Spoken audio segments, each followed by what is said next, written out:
بسم الله الرحمن الرحيم. الحمد لله رب العالمين، وصلى الله وسلم على نبينا محمد وعلى آله وصحبه أجمعين. وبعد، اللهم انفعنا بما علمتنا وعلمنا ما ينفعنا وزدنا علما. اللهم اهدنا وسددنا واجعلنا للمتقين أئمة واجعلنا مباركين أينما كنا. اللهم أرنا الحق حقا وارزقنا اتباعه، وأرنا الباطل باطلا وارزقنا اجتنابه. اللهم اهدنا وسددنا في القول والعمل ووفقنا لما تحب وترضى. وبعد، أيها الأحبة، فكما ذكر الشيخ هي وقفات ودروس حول ما يتعلق بما يضاد العقيدة الصحيحة.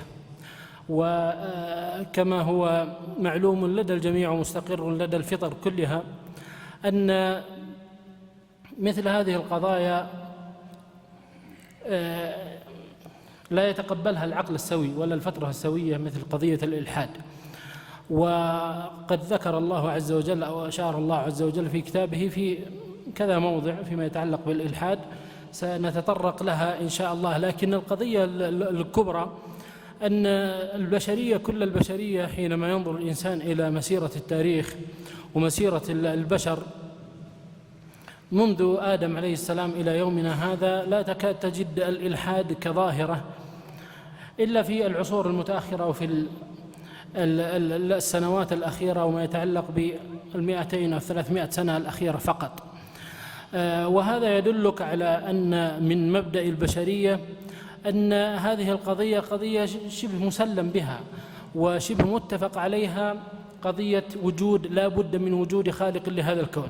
وهي قضية فطرية كما ذكرت، قضية عقلية، قضية عليها الدلائل الكثيرة جدا، سواء ما يتعلق بالعلم الذي يتمسح به هؤلاء، أو ما يتعلق بالعقل، أو ما يتعلق كما ذكرنا، وهي قضية واضحة في كتاب الله عز وجل، ما يتعلق بالنصوص الشرعية الواردة في كتاب الله عز وجل وسنة الرسول صلى الله عليه وآله وسلم. ولو استعرضنا ما يتعلق بالتاريخ البشري منذ آدم إلى رسولنا صلى الله عليه وآله وسلم، لكانت القضية قضية واضحة وجلية لا لبس فيها ولا غموض. لأجل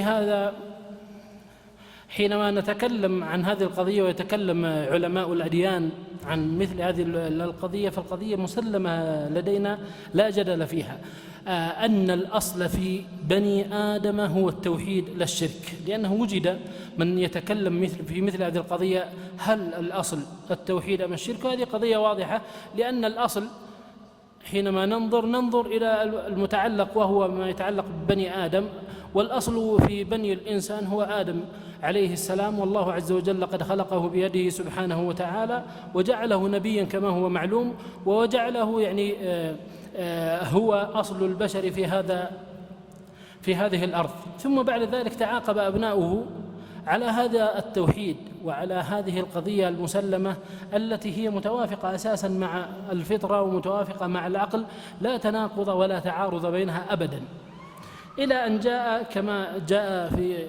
أثر ابن عباس في البخاري: كان الناس على التوحيد 10 قرون، إلى قضية ما يتعلق بقوم نوح، فأحدثوا الشرك بعد ذلك، كما ذكر الله عز وجل أسماء صالحين في سورة نوح كما تعلمون. ثم بعد ذلك بدأ وطرأ الشرك. فإذا الأصل طوال هذه القرون المتطاولة هو التوحيد وليست قضية الشرك. هذا أمر. الأمر الثاني، حينما ننظر في كتاب الله عز وجل نجد هذه القضية قضية واضحة عند كل الأنبياء فيما يتعلق بالدعوة إلى عبادة الله عز وجل وحده. هم متجاوزين أساسا قضية وجود الله عز وجل، لأن هذه قضية كما ذكرنا فطرية ومقرة عند فطر الناس وعند عقول الناس، جميع الناس، فهم متجاوزين هذه القضية. والله عز وجل قد استدل سبحانه وتعالى في كتابه بربوبيته على ألوهيته من خلال آيات كثيرة يقر بها المشركون إقرارا واضحا وبينا: ولئن سألتهم من خلق السماوات والأرض ليقولن الله، والآية الثانية ليقولن خلقهن العليم. وفي بدايات سورة البقرة: يا أيها الناس اعبدوا ربكم الذي خلقكم. فاستدل سبحانه وتعالى بخلقه وهو الربوبية على أنه يجب ويلزم من إقرارك بتوحيد الله عز وجل فيما يتعلق بالوجود والربوبية أن تصرف العبادة له سبحانه وتعالى. أقول الأمر هذا كان واضحا وجليا تجاوزته الأنبياء عليهم الصلاة والسلام، لأنها قضية كما ذكرنا واضحة عند البشر حتى المشركين، ومع ذلك هم جاءوا فقط لما يتعلق بتوحيد العبادة. ولما ننظر في كثير من آيات كتاب الله عز وجل: اعبدوا الله الذي خلقكم ولقد بعثنا في كل أمة رسولا أن اعبدوا الله واجتنبوا الطاغوت. وهكذا تتابع الأنبياء والرسل عليهم الصلاة والسلام على هذه القضية الواضحة الجلية إلى أن جاء رسولنا صلى الله عليه وآله وسلم، وكانت القضية أيضا واضحة في سيرته صلى الله عليه وآله وسلم، بل كانت كما ذكرت آنفا القضية أبعد من ذلك في الوضوح حتى عند المشركين الذين لا يقرون بالعبودية لله، يقرون فقط بالربوبية. ولأجل هذا الله عز وجل جاء في آيات: فإذا ركبوا في الفلك دعوا الله مخلصين له الدين فلما نجاهم إلى البر إذا هم يشركون. وآيات عديدة واضح منها، وأحاديث عنه صلى الله عليه وآله وسلم واضح منها هذه القضية أنها مسلمة حتى عند المكابرين المعاندين الذين لا يقرون بالعبودية لله عز وجل. أخذ صلى الله عليه وآله وسلم في الدعوة لتوحيد الألوهية كل سبيل، واتخذ كل طريق ممكن حتى يوحد الناس ربهم سبحانه وتعالى. ولأجل هذا لما ننظر في السيرة، ننظر في بعض الحوادث، نجد المعاندين والمشركين قضية عندهم واضحة، أنهم مثل أبو لهب حينما قال الرسول صلى الله عليه وآله وسلم لمشركي قريش عموما: قولوا كلمة تدين لكم بها العرب والعجم، وفي قولوا لا إله إلا الله تفلح، وغيرها يقول: تبا لك لهذا جمعتنا. حكى الله عز وجل مثل هذا في مثل ما يتعلق بسورة صاد: أجعل الآلهة إلها واحدا إن هذا لشيء عجاب. وبعض الروايات تذكر أنه صلى الله عليه وآله وسلم جاءه من يتحدث أنه يعبد 6 في الأرض واحدا في السماء، فالرسول صلى الله عليه وسلم كان يخاطبه حول من لرغبك ورهبك. كل هذه الشواهد وإن كانت على عجالة تدل دلالة واضحة أن البشرية جمعاء تقريبا مقرة بوجود الله عز وجل، بوجود خالق لهذا الكون، أن هذا الكون لا بد له أن يكون له موجد. وهذه قضية غير أنها قضية فطرية، قضية أيضا فلسفية متعلقة أيضا بقضية التفكير وقضية آلية التفكير، حتى لا بد أن يكون لهذا الشيء، حتى يكون إذا هو موجود أن يكون له موجد. هذا الشيء حادث بمعنى أنه جاء بعد أن لم يكن موجودا، لا بد أن يكون له موجد. هذه قضية عقلية واضحة جدا. سلم الناس جميعا بمثل هذا الأمر إلى العصور المتأخرة، وما وجد خلال العصور المتقدمة منذ آدم أن وجد أناس كظاهرة أنهم يكفرون بوجود الله، ما بعبادة الله، لا، بوجود الله عز وجل، وينكرون أن الله عز وجل، أو ينكرون أن لهذا الكون خالقا. ما وجد هذا إلا أفرادا من الناس، أو أحيانا جماعات، لكن جماعات بسيطة جدا، في مثل قول الله عز وجل حينما حكى الله عز وجل عنه أظن في الجاثية: وما يهلكنا، قالوا ما هي إلا حياتنا الدنيا نموت ونحيا وما يهلكنا إلا الدهر، الدهرية. ومثل تلك الطائفة التي قابلهم الجهم بن صفوان وشككوه. وهذه سيأتي معنا إن شاء الله، أن الإنسان لا يجعل دينه عرضة للفتن وللشبهات، يبقى ينظر إلى نفسه نظرة اعتزاز ونظرة أنه لديه عقل ولديه إيمان ولديه قوة تقوى وما يتعلق بذلك، بحيث تجعله تلك الأشياء كلها في حصانة ومنأ عن ما يتعلق بالشبهات واختطاف تلك الشبهات. لا، الواقع يقول غير ذلك. الشاهد من هذا أنه جاءت مثل تلك الطائفة تسمى السمنية، وشككوا الجهم بن صفوان، حتى إنه ذكر عنه أنه دخل بيته فاعتزل الناس ما يقارب 40 يوما، حتى قيل أنه لم يكن يصلي حتى تلك الفترة، حينما قالوا أين ربك؟ هل تشم؟ لأنهم كانوا لا يؤمنون بالأشياء المحسوسة، وين أين الله أو أين الخالق لهذا الكون الذي تزعم؟ فهل تراه؟ هل تسمعه؟ هل تحسه؟ هل تشمه؟ هل تتذوقه؟ هذه الأدوات التي الإنسان يستطيع أن يتعامل بها من ناحية الحس، وجعلوا أن المعلوم محصور فيما يتعلق بالحسيات فقط، فلذلك شككوه. فكما ذكرنا يعني خرج بعد ذلك، بعد أن خرج شاكا، خرج بمثل تلك الاعتقادات البدعية بل الكفرية فيما يتعلق بأسماء الله عز وجل وصفاته، وفيما يتعلق بالقدر، وفيما يتعلق بالإيمان وغيرها من المعتقدات، حتى إن عددا من العلماء كفروا الجهم بن صفوان كما تعلمون، والجعد شيخه قبل ذلك.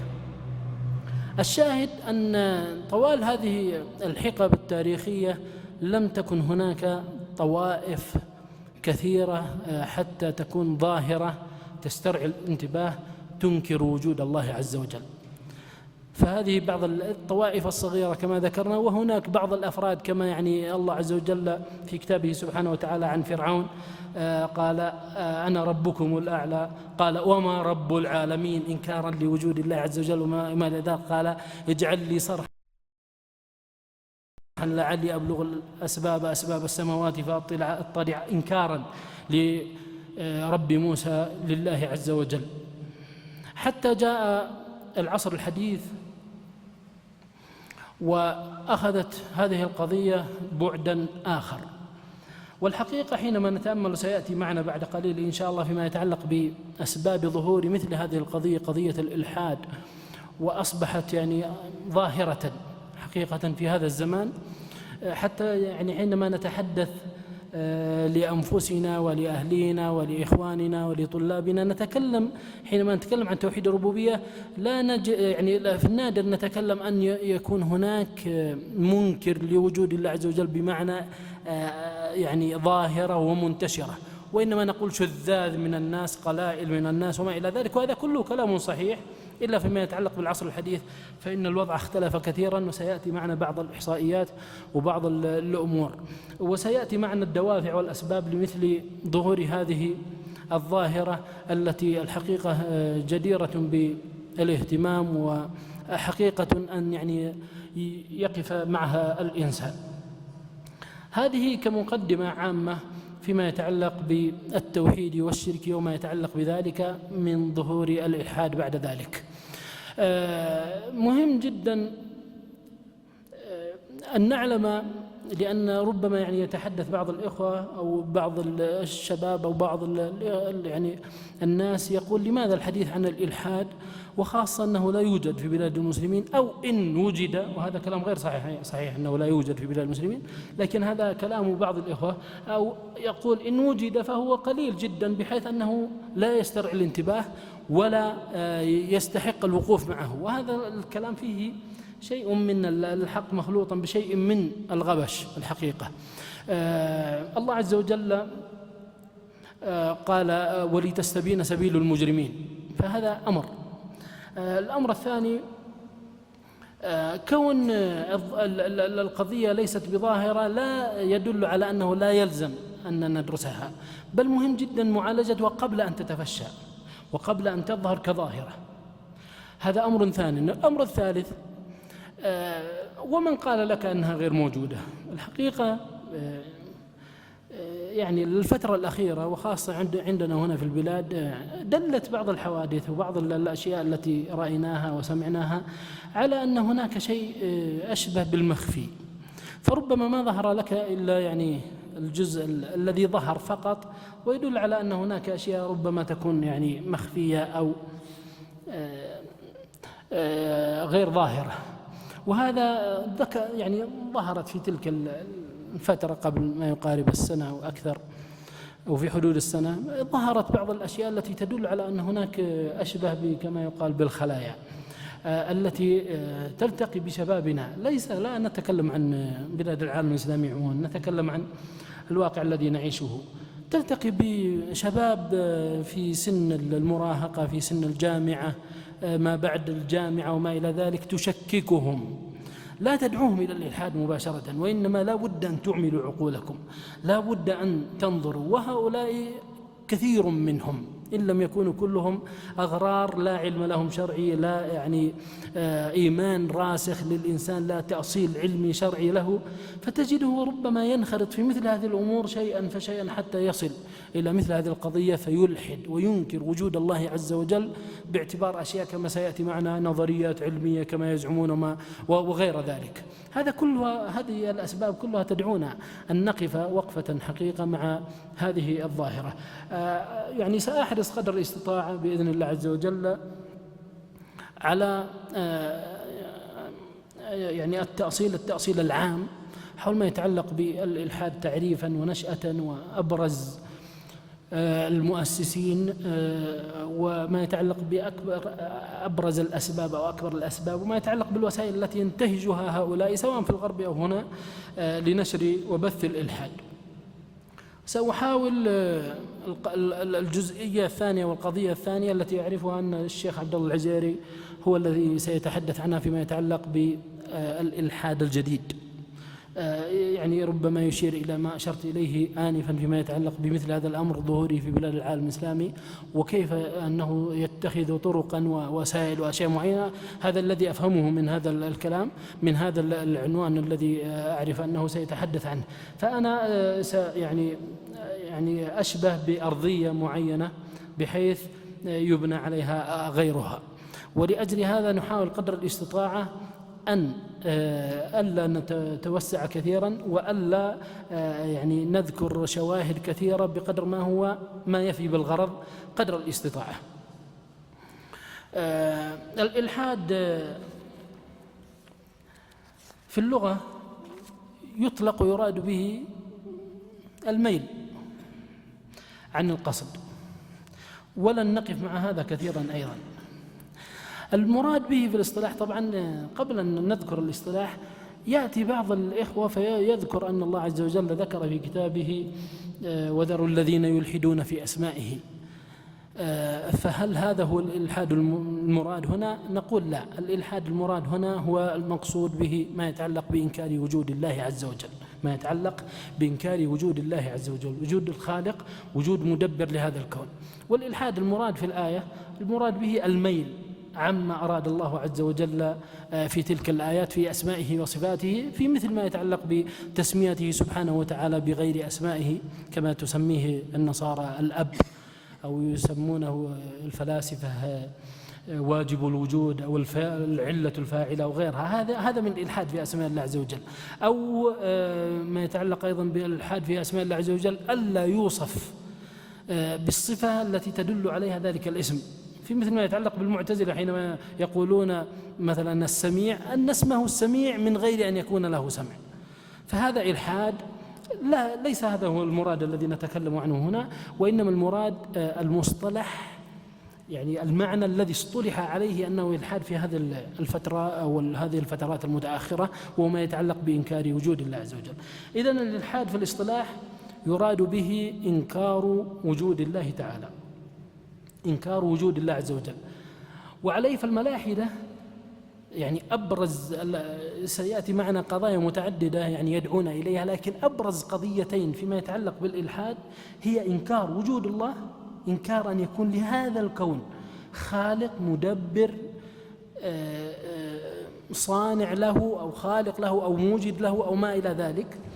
وأيضا القضية الثانية عند الملاحدة يقصدون بها أزلية المادة، بمعنى أن المادة، أن هذا الكون متكون أو متركب من المادة، وهذه المادة أزلية بمعنى لا بداية لها. يريدون أن يصلوا إلى أنه لا حاجة أن يكون هناك موجد لها، وهو الله. يريدون ألا حاجة لوجود خالق لهذه المادة، فهي أزلية فما تحتاج أحد حتى يوجدها. ولأجل هذا قطعا حينما يقولون أزلية المادة يقولون بأبديتها، بمعنى لا انتهاء لها في وقت من الأوقات، لا تنتهي، فهي أزلية أبدية. هذه أبرز قضيتين فيما يتعلق بالإلحاد عند الملاحدة هؤلاء. هناك بعض القضايا الأخرى هي رديفة لها وأيضا مكملة للفكر الإلحادي، أعرض لها على عجالة. من ضمنها ينظرون إلى النظرة الغائية أنها نظرة تعيق التقدم العلمي، بمعنى إذا يعني نظرت إلى هذا الكون بأن له غاية، أنه وجد لهدف، وجد لغاية معينة، حينئذ ستضع أمامك حاجزا يمنعك من التقدم العلمي. ويريدون بهذا إنكار الأديان التي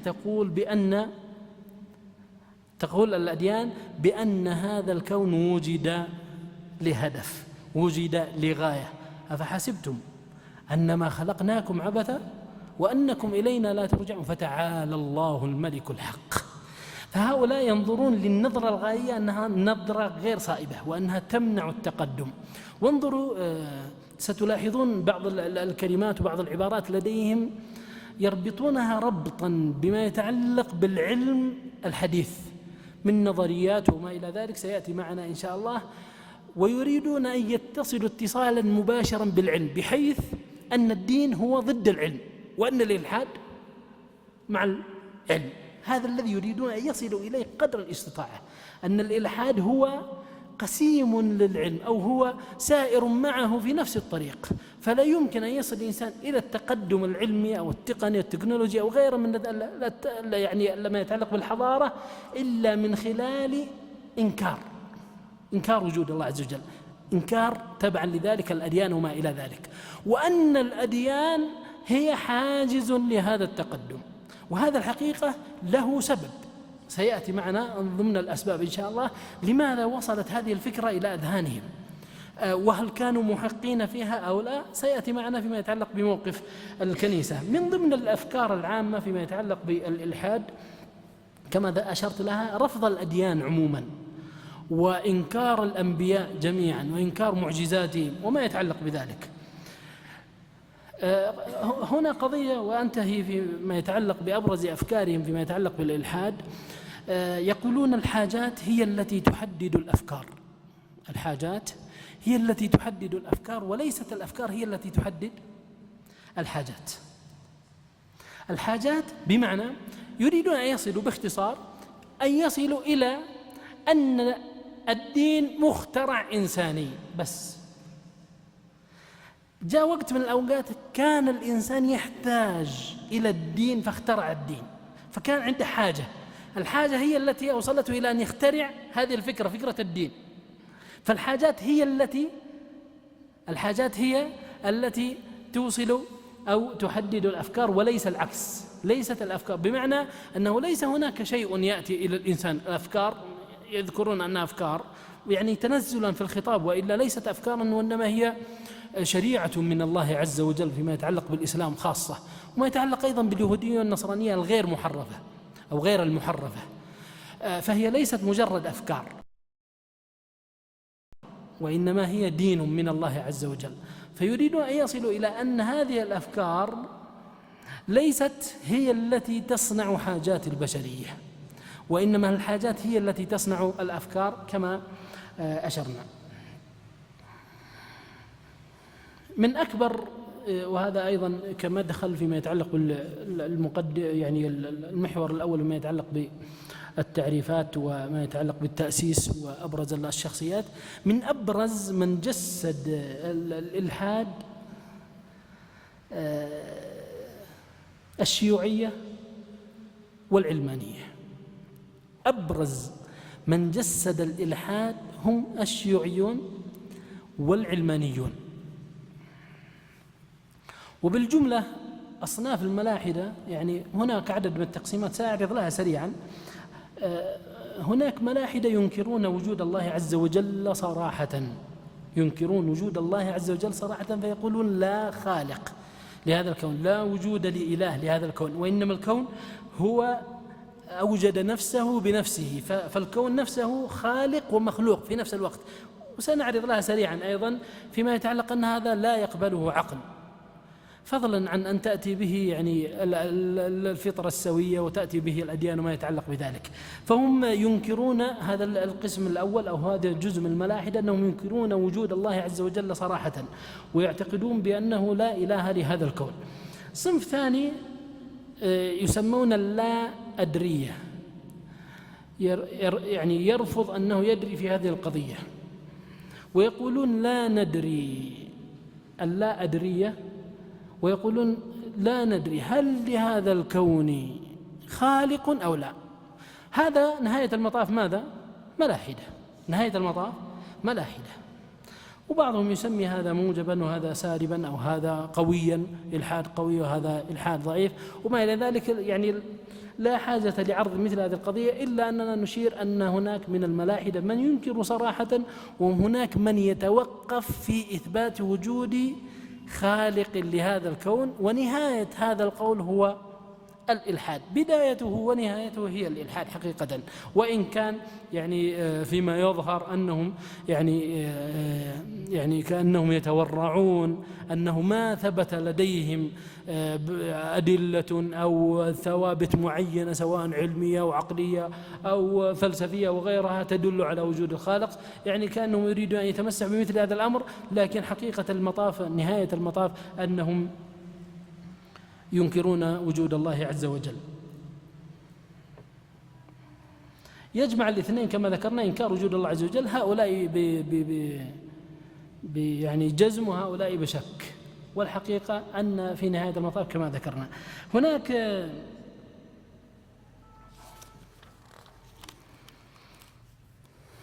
من الملاحدة من يقول إن للكون إلها لكنه خلقه ثم تركه وتخلى عنه، وهذا جزء من الإلحاد. يثبتون وجودا أوليا لخالق لهذا الكون، ثم يزعمون بعد ذلك أن هذا الخالق لهذا الكون تخلى عن مخلوقه هذا ولم يعد يهتم به اهتماما، أي اهتمام، فلا علاقة له بذلك. ولأجل هذا يصلون في الجزء الثاني من قضية فكرهم أنه هذا الكون يعيش في عبثية دائمة، لا يعني نظام لها ولا ترتيب ولا غاية ولا هدف ولا مدبر ولا مصرف لهذا الكون. وفي الحقيقة في هذا الجزء واضح ما يتعلق بإلحادهم في ذات الله عز وجل.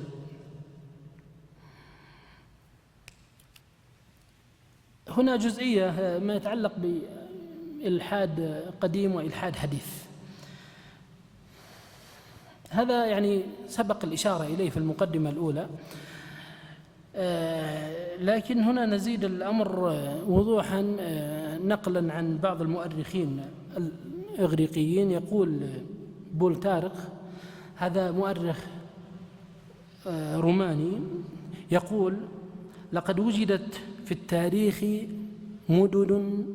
مدن بلا قصور، ووجد في التاريخ مدن بلا مدارس، ووجد في التاريخ مثل هذه الأمور، لكنه لم يوجد في التاريخ مدن بلا معابد. طوال الأمم الماضية وجد مدن ما فيها قصور ما فيها مدارس، لكن لم يوجد، وهو يعني باحث تاريخي فيما يتعلق بهذا الأمر، قال: ما وجدنا أبدا أمة من الأمم ليس لها معابد. وهذه قضية تدلك على ماذا؟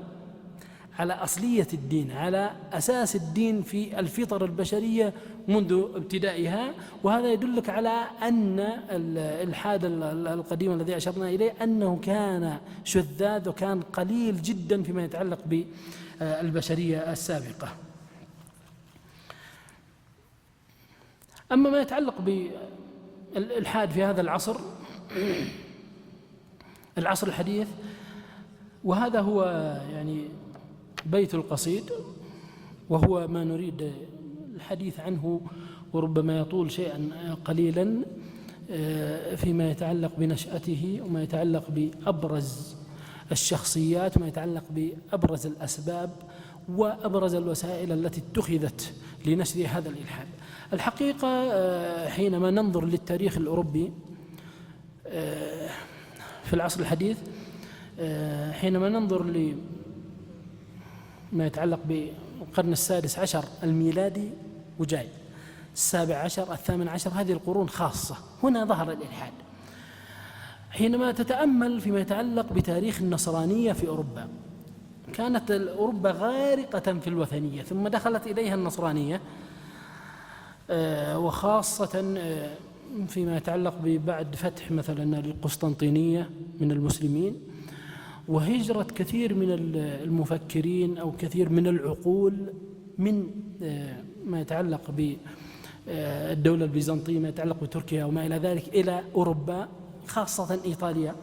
نجد ملحظا مهما جدا،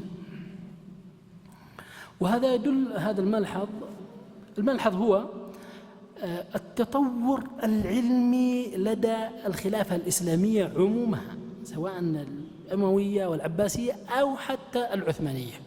وهذا يدل على ماذا؟ يدل على التوافق الكبير جدا بين العلم والدين حينما يكون صحيحا. الدين الصحيح يحث الإنسان على العلم، على التعلم، على البحث. وانظروا في كتاب الله عز وجل، كثير جدا في كتاب الله عز وجل تجد نهايات الآيات: أفلا تعقلون، أفلا يعلمون، أفلا تعلمون، أفلم ينظروا. يعني كثير يحث الله عز وجل في كتابه إلى النظر في السماوات والأرض وما إلى ذلك. حتى في آية من الآيات: سنريهم آياتنا في الآفاق وفي أنفسهم حتى يتبين لهم أنه الحق، أولم يكف بربك أنه على كل شيء شهيد. سيريهم الله عز وجل آيات في الآفاق كونية وفي أنفسهم. وهذا هو ما وصل إليه العلم الحديث في أشياء كثيرة فيما يتعلق بالكون وفيما يتعلق بالنفس، حتى يتبين لهم أنه الحق.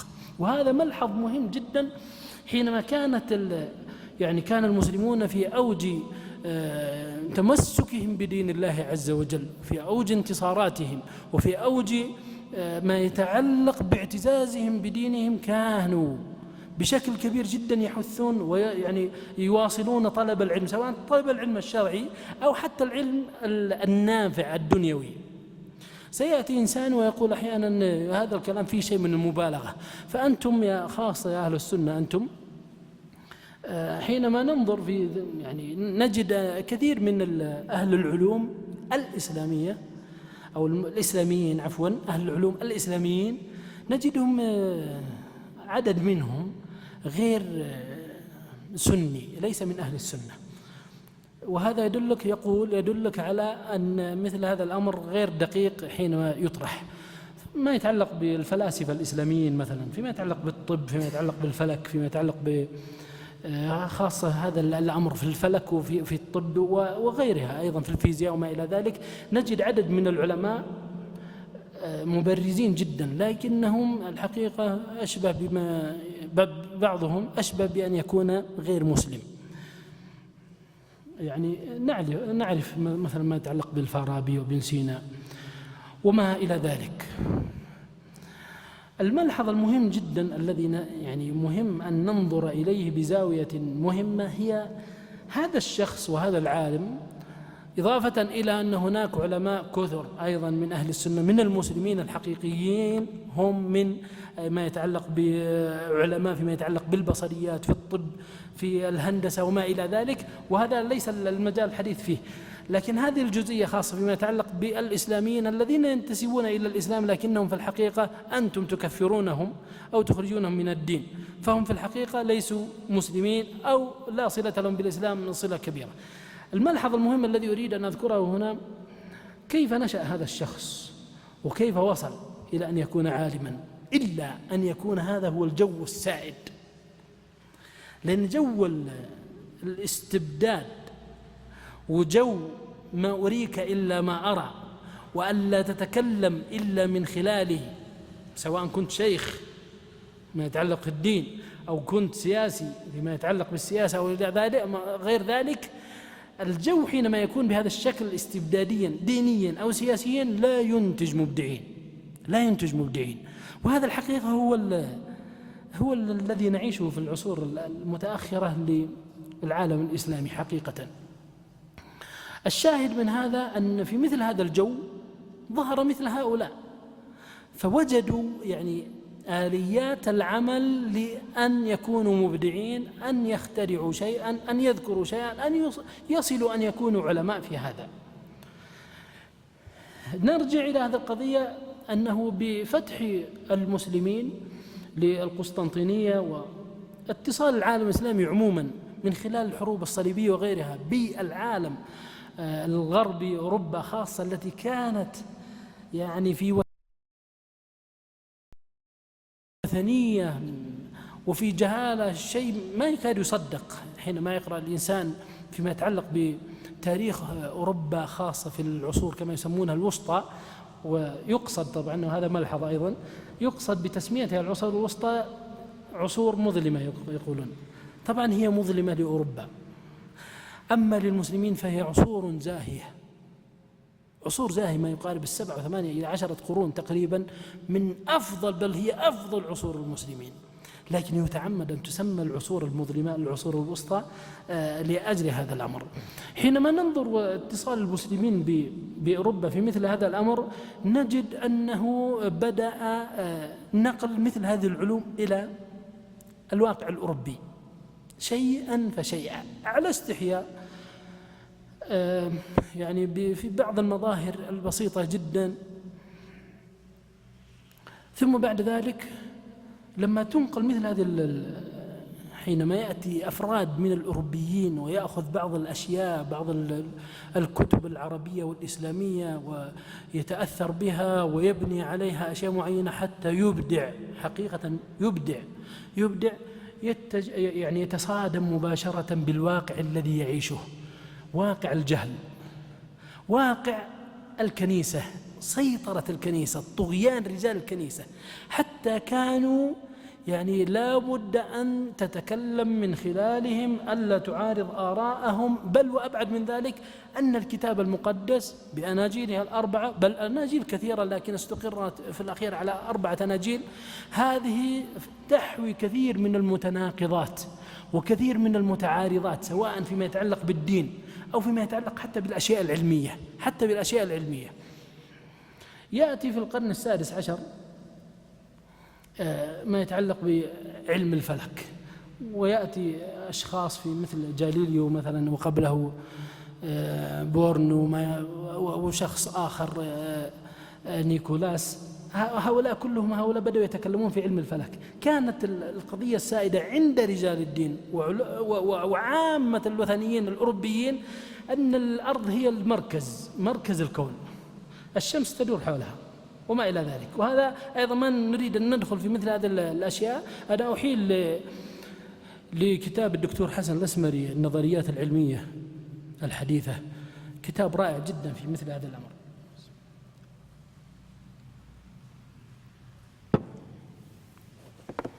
الشاهد من هذا أن أريد أن أصل إلى كيف وصل الشرارة التي من خلالها يعني ظهر الإلحاد. جزاك الله خير يا شيخ.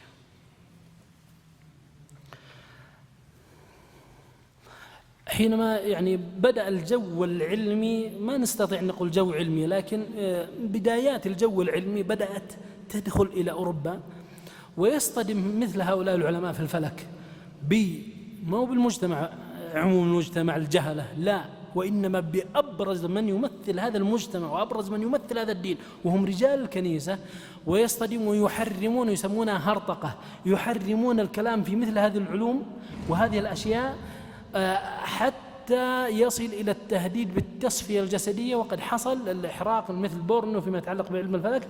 يأتي هؤلاء الأشخاص مثل نيكولاس هذا أو بورنو هذا ويتكلمون في علم الفلك أن المركزية في هذا الكون ليست للأرض وإنما هي للشمس، وأن كل الأجرام السماوية بما فيها الأرض تدور حول الشمس.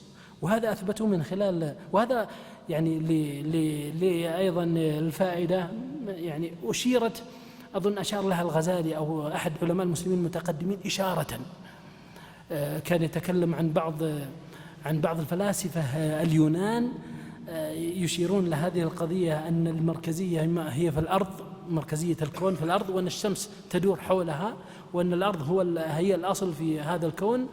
هذا أحد الفلاسفة اليونان، فكان يشير، أظن أنه أبو حامد الغزالي متوفى 505، كان يتكلم أو يشير إلى تشكيكه في هذه القضية، وأنه يبدو أن هناك مركزية أخرى مثل الشمس أو شيء من هذا. الشاهد من هذا، هؤلاء بدأوا يتكلمون في مثل هذه القضية، فتأتي الكنيسة بقضها وقضيضها وتواجه هذا العلم. الآن علم بقي ما ثبت، حتى العلم، وما ثبتت هذه النظريات العلمية، وأصبحت فعلا شيئا مصدقا واقعا حقيقيا لا شك فيه.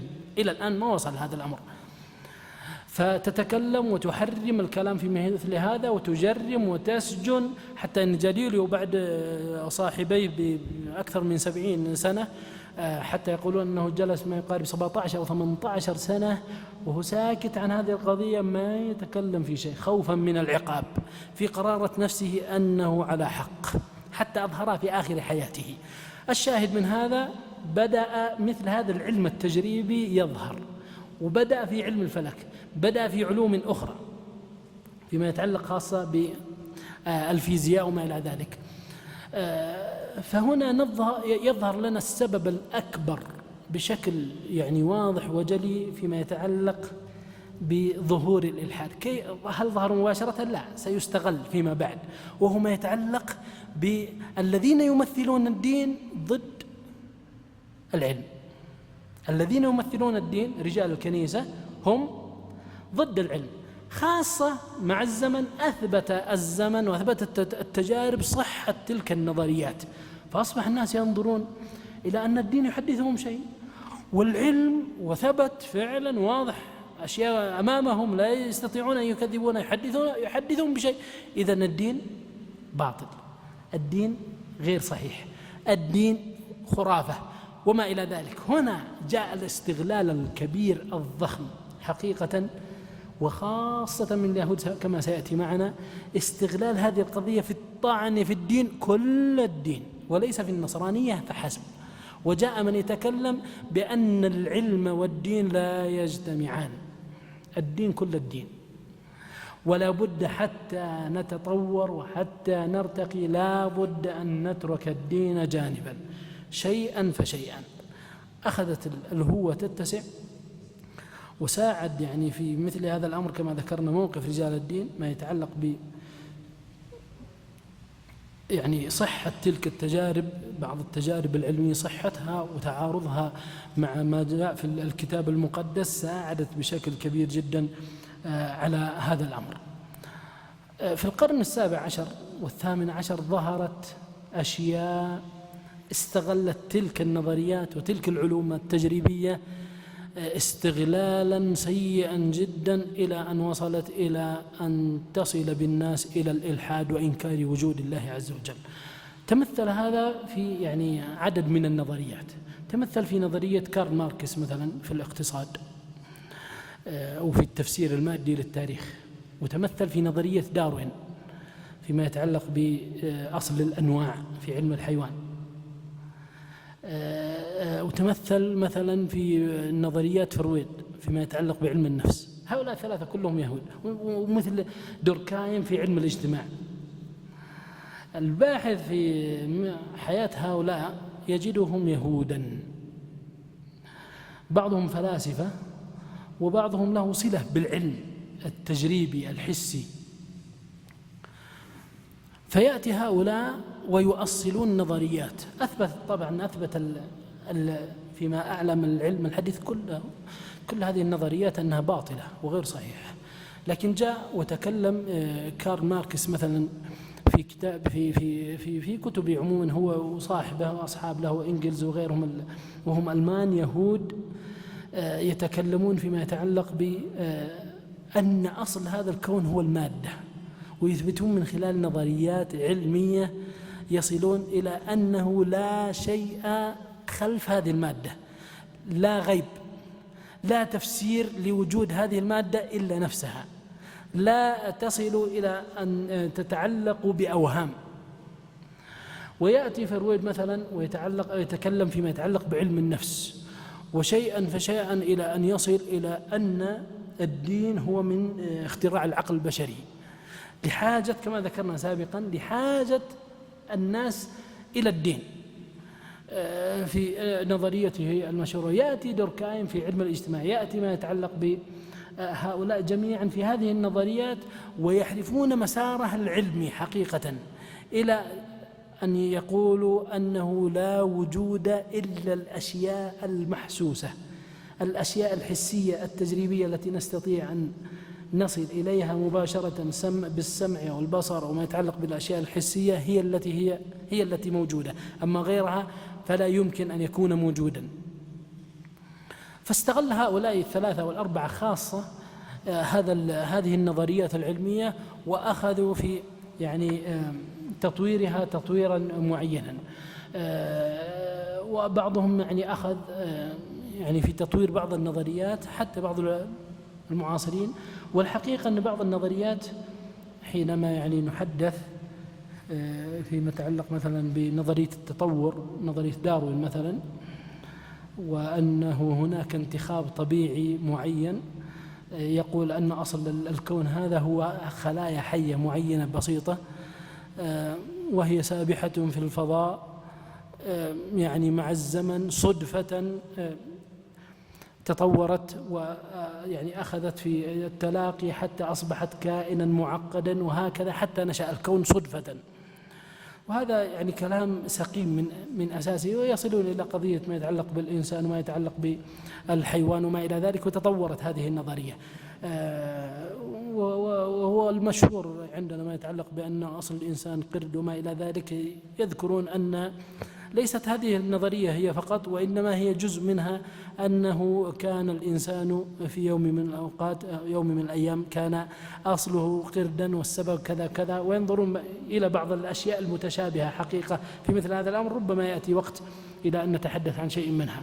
الشاهد من هذا أنه مع هذا العلم الحديث الذي نعيشه اليوم، إلا أنه لا زالت موجودة مثل هذه النظرية في عدد من الجامعات الأوروبية والغربية موجودة، وإن كان كثير من العلماء يثبت خلافها ويثبت بطلانها تماما. العجب من ذلك، وإن تعجب فهذا هو العجب، أن يتبناها بعض المسلمين ويدخلها في منهجه أو في مناهجه التعليمية ليتعلمها أبناء المسلمين، ويجعلون أن نظرية التطور وما يتعلق بالانتخاب الطبيعي هي أصل للإنسان، وليس هو ما يتعلق بخلق الله عز وجل لآدم عليه السلام. هذا هو المنشأ والسبب الأكبر فيما يتعلق بظهور الإلحاد في هذا العصر.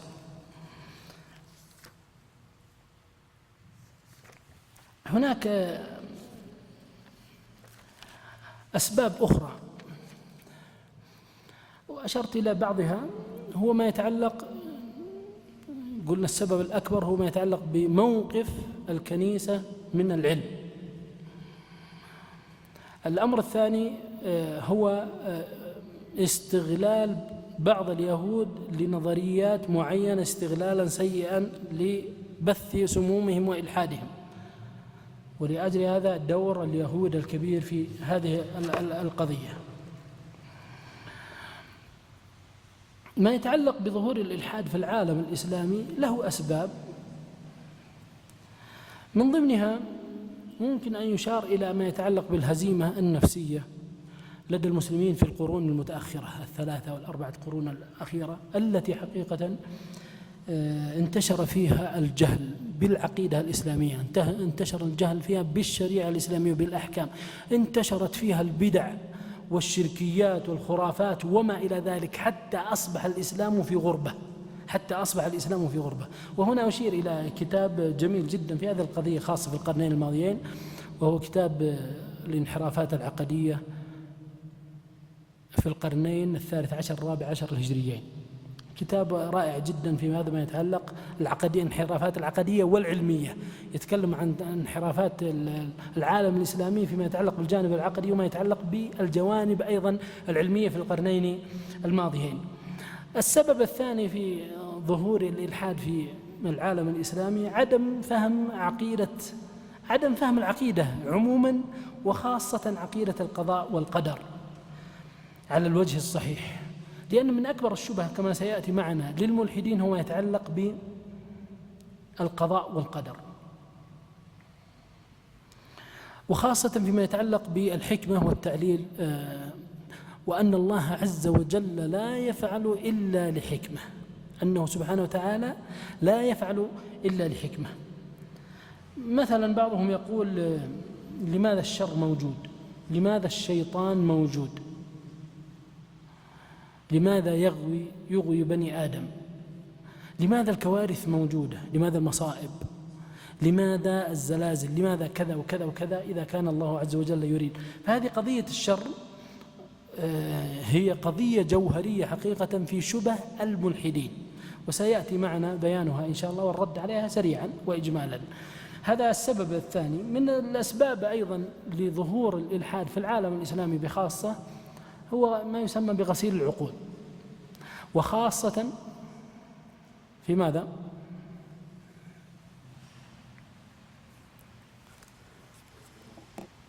خاصة فيما يتعلق بالمبتعثين، وهذه قضية حقيقة خطيرة جدا. الابتعاث هو مسلك مناسب في شيء معين، أحيانا بقدر معين، بل كان هذا الابتعاث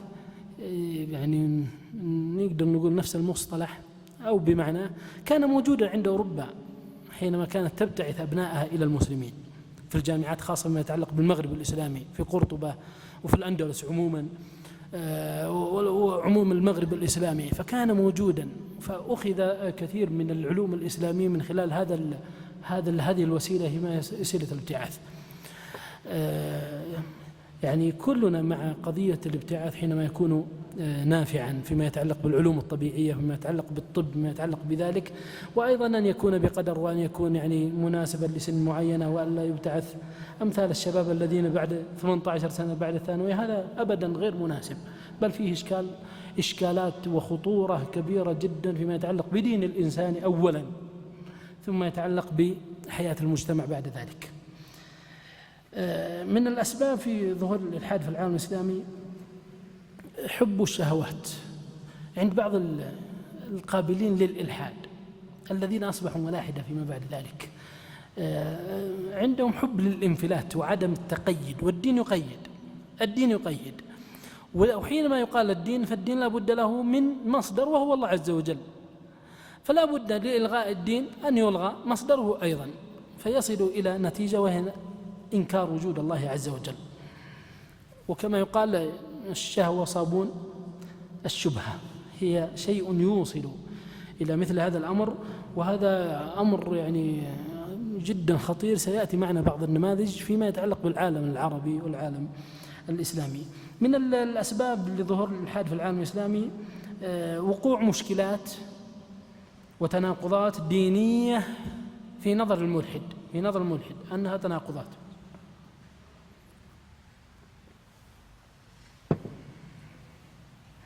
هذا الأمر صحيح حينما يتعلق بالدين النصراني لأنه دين محرف، لكن فيما يتعلق بالدين الإسلامي ألا يعلم من خلق وهو اللطيف الخبير، ألا له الخلق والأمر.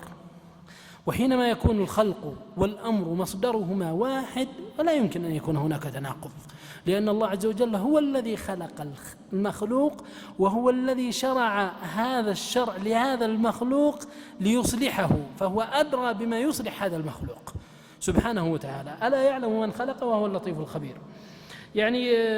أحيانا قد يؤتى بعض هؤلاء من خلال البدع الموجودة عند بعض الفرق الإسلامية، نقول أن هذا غير محسوب على الإسلام، فأنت لا تنظر للإسلام باعتبار الفرق، إنما تنظر إليه باعتبار الكتاب والسنة الصحيحة الثابتة عنه صلى الله عليه وآله وسلم، فهذا هو الشرع. لا تنظر للإسلام باعتبار مطبقه، فأنا قد أقع في خطأ وأنت تقع في خطأ والثالث وكذلك، ويقولون هذا مسلم إذا الإسلام كذا. هذا غير صحيح. وإنما ننظر إلى الإسلام وننظر قرب هذا الشخص من هذا المركز، هذا الإسلام، وبعده من خلال تطبيقه لشرائع الإسلام. من الأسباب يعني الجهل بحقيقة الإسلام، وربما تكون عند بعض الملحدين موجودة وواضحة. ننتهي بهذا من المحور الثاني فيما يتعلق بأسباب ظهور الإلحاد في العالم الغربي وفي العالم الإسلامي. نقطة ثالثة، إحصاءات سريعة سجلتها فيما يتعلق بأعداد الملحدين في العالم الغربي خاصة، حتى يتبين لنا أن القضية قضية أصبحت ظاهرة واضحة جدا.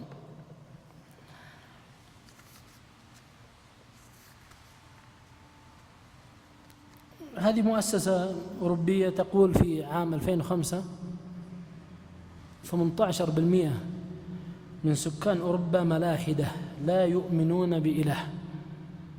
18% من سكان أوروبا ملاحدة في عام 2005. هذه مؤسسة إنجليزية تذكر هذا، وتقول أيضا 27% لا يؤمنون بخالق. 27% لا يؤمن من هؤلاء الملاحدة، طبعا من هؤلاء 18 27% منهم لا يؤمنون بخالق، لكنهم يؤمنون بقوة روحانية وراء هذا الكون. شيء من يعني الغبش في التصور. أذكر أيضا فيما يتعلق بفرنسا ما يقارب 35% في إحدى السنوات، ما أدري أي سنة حينما صارت الإحصائية، 35% في فرنسا، 45% في ألمانيا، وهذا ربما يعني يأتيكم إن شاء الله لاحقا. في كندا ما يقارب 43%، عام 2011 43% لا يؤمنون بوجود خالق. ترى نسب مهولة، شيء مخيف جدا. ولأجل هذا حينما نتكلم عن أوروبا النصرانية، الحقيقة ما أصبحت نصرانية بمعنى الكلمة من سنوات طويلة. وأكبر الأسباب، وهذا ما أدري أشرنا له لكنه ربما ما ذكرناه كسبب مفرد فيما يتعلق بظهور يعني الإلحاد في أوروبا، هو ما يتعلق بالثورة الفرنسية 1789 حينما ظهرت الثورة الفرنسية، وظهرت بعد ذلك العلمانية معها. وكانت من أكبر الأسباب لنشر الإلحاد هي العلمانية التي يعني تقصي الدين جانبا وتجعله مستقل، لا شأن له بشؤون الحياة مطلقا. فالثورة الفرنسية نستطيع أن نقول كسبب مستقل، وأيضا العلمانية بخصوصها. ولأجل هذا ظهر بعد ذلك كثير من التيارات الفكرية، واتجهت أوروبا كثير من المفكرين والفلاسفة إلى نبش القديم فيما يتعلق بالتراث اليوناني والإغريقي عموما الروماني السابق، وأخذوا ينبشون في كثير من القضايا فيما يتعلق بالأشياء الفكرية، لا العلمية التجريبية، لا، فيما يتعلق بالآداب، فيما يتعلق بالاجتماع، فيما يتعلق بحيوات الناس عموما التي يحتاجون إليها. فظهرت كثير من المدارس الإلحادية في الأدب، فيما يتعلق بعلم النفس، فيما يتعلق بالعلوم الأخرى، الاقتصاد والاجتماع وغير ذلك.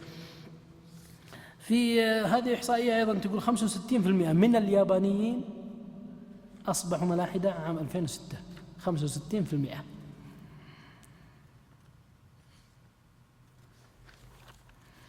قناة BBC تقول 9% من الأمريكان ملاحدة.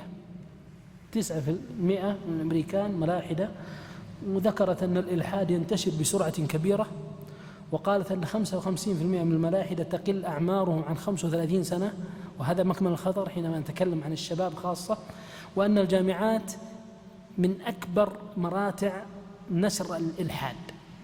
تذكر هذه القضية.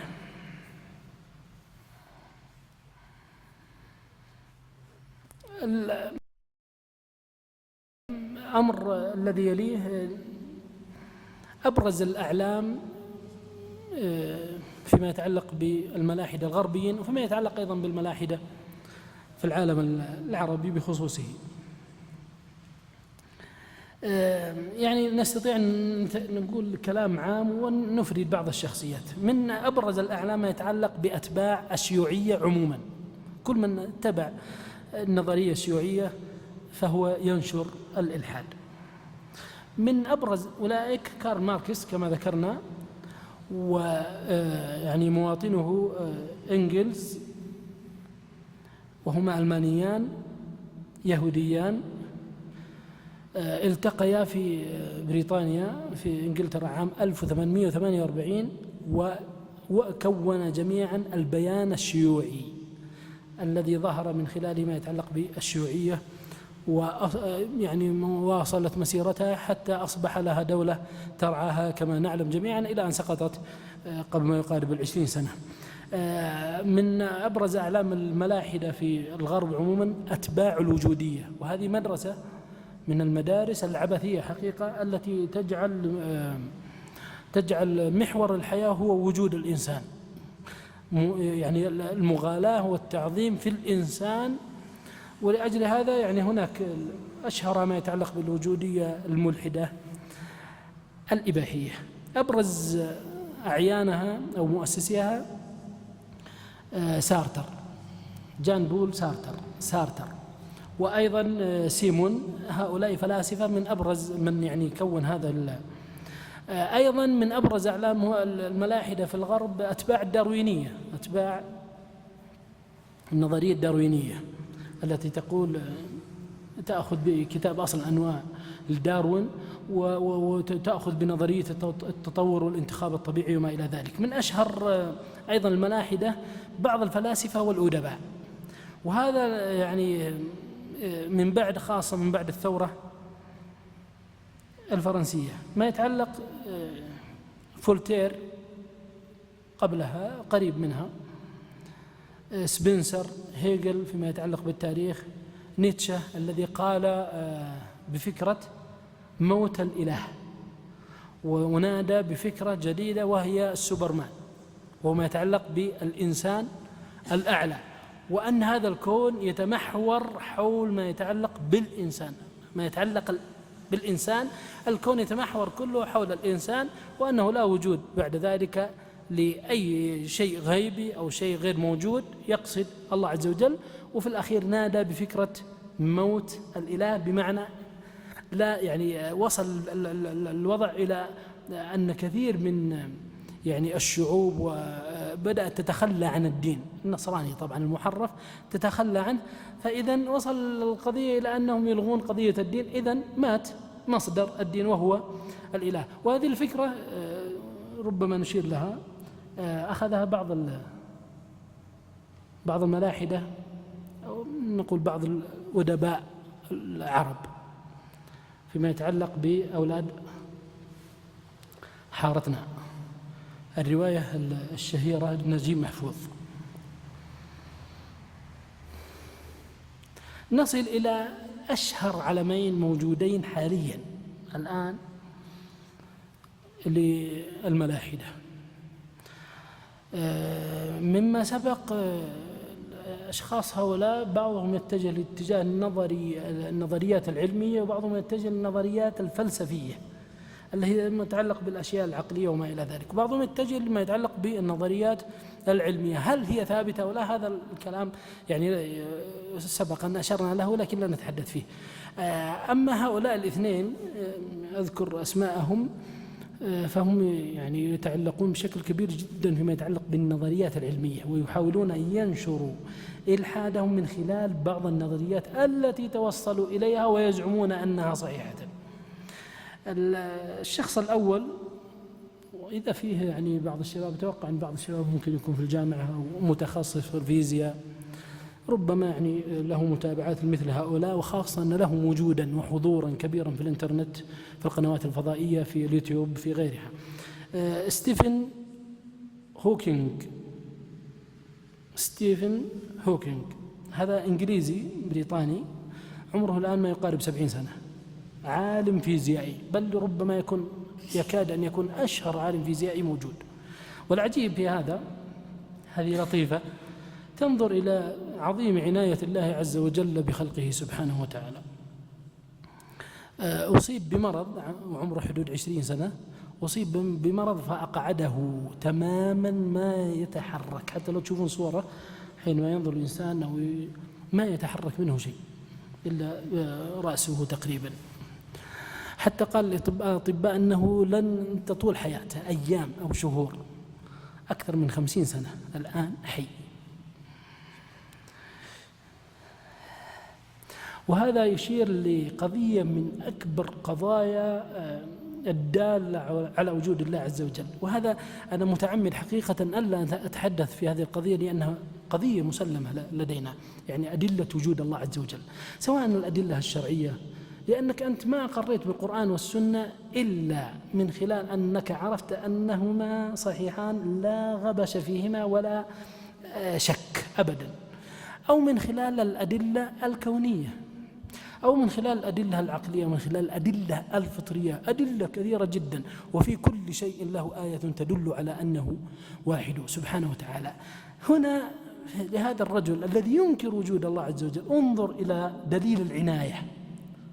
الله عز وجل، عناية الله عز وجل بخلقه سبحانه وتعالى ولطفه سبحانه وتعالى بمثل هذا الرجل، أيام أو شهور وسيموت، سيهلك قطعا كما ذكر الأطباء، ثم بعد ذلك أكثر من 50 سنة حي وعايش، لا زال موجود على قيد الحياة، ومع ذلك يفلسف نظرياته، ويعني يتوصل من خلالها إلى إنكار وجود الخالق سبحانه وتعالى.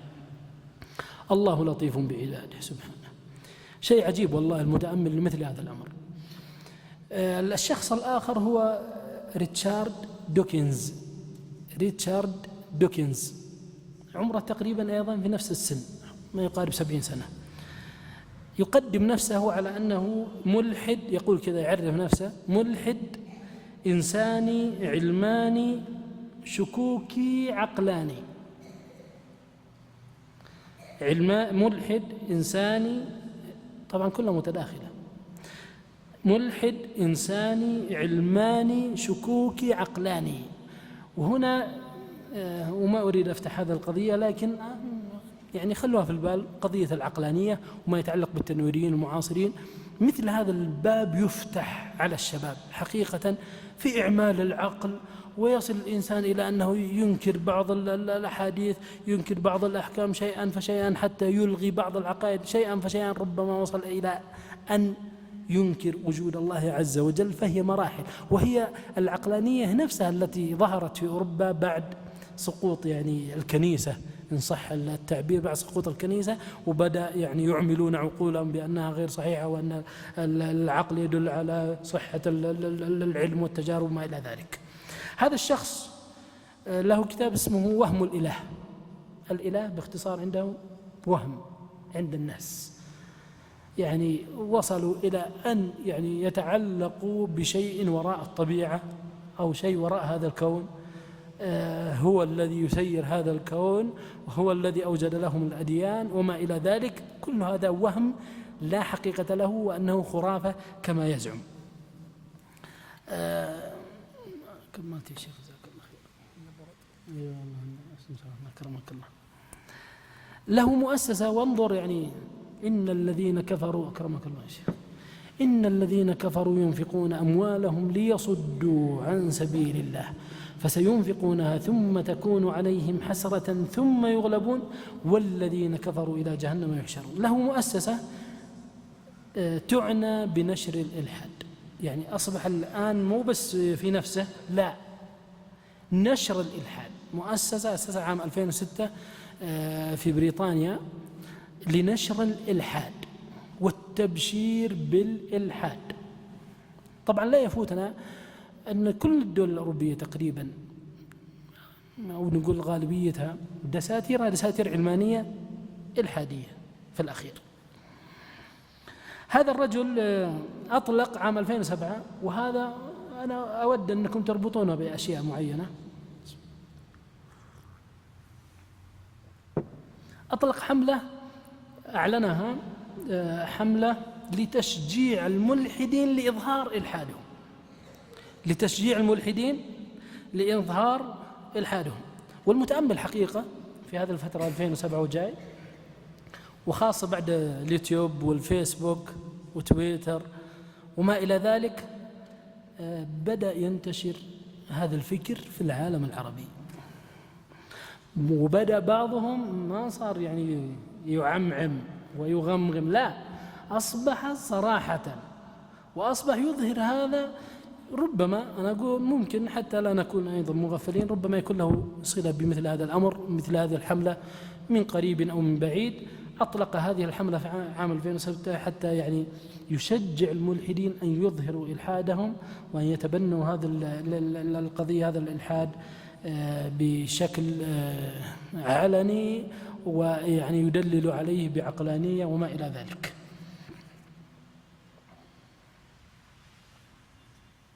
في العالم العربي أنا أذكر أشياء سريعة فقط. إسماعيل أدهم مصري ألف رسالة سماها لماذا أنا ملحد، عام 1926 ميلادي. إسماعيل مظهر هذا شخص آخر قبل أن يتوب طبعا، أصدر مجلة اسمها العصور في نفس الوقت تقريبا في 1928، وأخذ ينشر الفكر الإلحادي من خلالها، وغيرها من الأفكار لكن نتجاوزها سريعا. في مصر أيضا في هذا الوقت أسست جماعة لنشر الإلحاد وتحت شعار الأدب. من أبرز الشعراء الزهاوي كان ينشر في هذا المجلة، عبد اللطيف ثابت وغيره، وأنتم تعرفون سيأتي معنا ربما إيليا أبو ماضي حينما يقول جئت من حيث لا أدري ولكني أتيت وسأبقى سائرا إن شئت هذا أم أبيت، إلى آخر قصيدته الشكية العبثية التي تدل على الحيرة. وهذا أيضا مهم أن نأخذ هذا درسا في حياتنا، وهو ما يتعلق كل ما يبتعد الإنسان عن مركز النور كل ما يعني يدخل في الظلام. حينما ننظر في الفرق الإسلامية، وقطعا أن الأمر يعني واصل بعضهم مواصلة يعني طردية، سيصل إلى مثل هذه النتائج الضخمة. حينما ننظر إلى مثلا الأشاعرة أو إلى المعتزلة وابتعادهم عن كتاب الله عز وجل، الأشاعرة كقرب من السنة بالنسبة للمعتزلة، المعتزلة أبعد منهم. حينما يحكمون عقولهم ويصدرون عن قضية كبرى عندهم وهي تقديم العقل على النقل حين التعارض، ويصلون إلى أنه لا بد أي نص في القرآن أو في السنة لا بد أن يمر من خلال عقلي، وعقلي هو الذي يحكم على هذا النص صحته أو غير صحيح. القرآن طبعا ما يستطيعون يقول صحة أو غير صحة، لكن يستطيع أن يؤول، أن يقول المقصود به كذا فيؤوله عن ظاهره. النصوص الحديثية وصلت المعتزلة إلى أنها ترد، بعضهم يرد صراحة كثيرا أو كثير من المعتزلة كثير من الأحاديث فيما يتعلق بخبر الآحاد، وأنه لا دلالة له قطعية على ما يتعلق به. هذا حينما الإنسان يصل إلى هذه المرحلة ويعمل عقله شيئا فشيئا يصل إلى مثل هذه النتائج. ولأجل هذا تجد عددا منهم ممن نحسب والله أعلم بحالهم أنهم ربما كانوا صادقين أو عندهم شيء من الصدق فيما يتعلق بالاضطراب والحيرة، وتجد كثيرا منهم في آخر حياته مضطرب قلق شاك في حيرة كبيرة جدا. حتى يعني يذكر يعني لما نقرأ في السير عن بعضهم نجد قامات كبيرة جدا من النواحي العقلية، من نواحي التفكير، حتى يقول كما يقول شيخ الإسلام رحمه الله أوتوا ذكاء ولم يؤتوا زكاء تزكية لنفوسهم. وأوتوا أسماعا وأبصارا وأفئدة فما أغنى عنهم سمعهم ولا أبصارهم ولا أفئدتهم من شيء إذ كانوا يجحدون بآيات الله إلى آخر الآيات. فهؤلاء أوتوا ذكاء وما أوتوا زكاة. لما تقرأ في مثلا السير الذهبي حينما يترجم لبعضهم أنه كان يعني من النوادر فيما يتعلق بالذكاء وحاد الذكاء، ومع ذلك تجد في آخر حياته يعني مضطربا، حتى يقول أبو حامد الغزالي يقول بضاعتي مزجاه في الحديث. وما الذي أدخلك في مثل هذا الأمر إن لم يكن لديك تأصيل علمي حتى تحكم في حديث رسول الله صلى الله عليه وآله وسلم، ويرد كثير من أحاديث الرسول صلى الله عليه وسلم بناء على عقله، مع الرغم أنه هو بنفسه يقول بضاعتي مزجاه في الحديث. وفي آخر حياته رحمه الله يرجع إلى السنة خاصة، حتى قيل أنه مات البخاري على صدره. وتعرفون الفخر الرازي حينما يقول نهاية إقدام العقول عقال وغاية سعي العالمين وبال، ولم نستفد من بحثنا طول عمرنا سوى أن جمعنا فيه قيل وقالوا. ثم يقول في آخر حياته يقول لقد جربت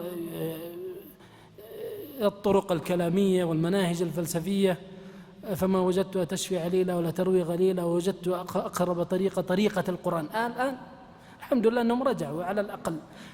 ووجدت أقرب طريقة هي طريقة القرآن، أقرأ في الإثبات كذا وأقرأ في النفي كذا، ذكر الرحمن على العرش استوى، قل هو الله أحد الله الصمد وغيرها وليس كمثله شيء.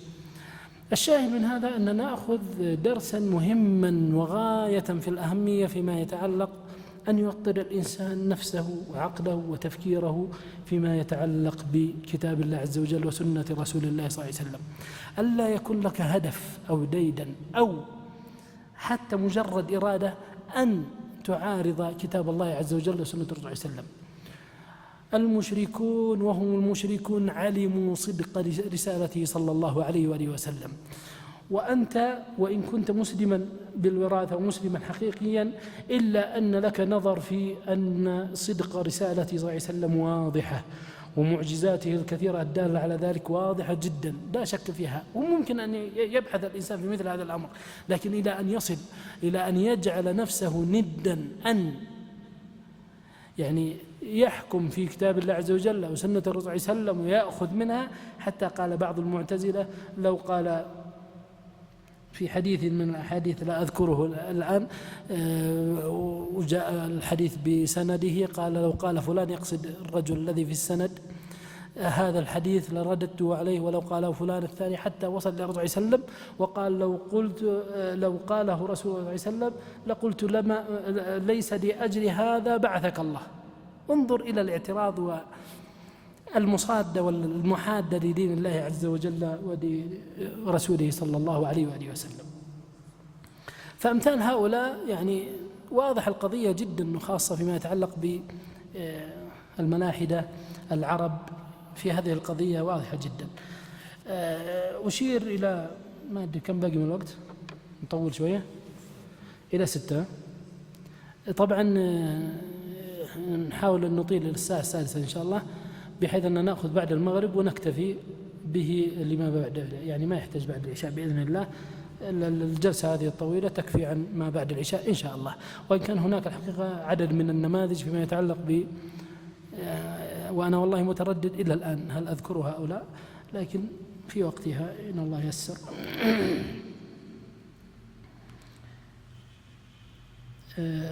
هناك نماذج أخرى، مثلا صادق جلال العظم، وحنا نتكلم طبعا في الملاحدة العرب، نذكر بعض أسمائهم وبعض. الدكتور صادق جلال العظم دكتور سوري، له كتاب اسمه نقد الفكر الديني.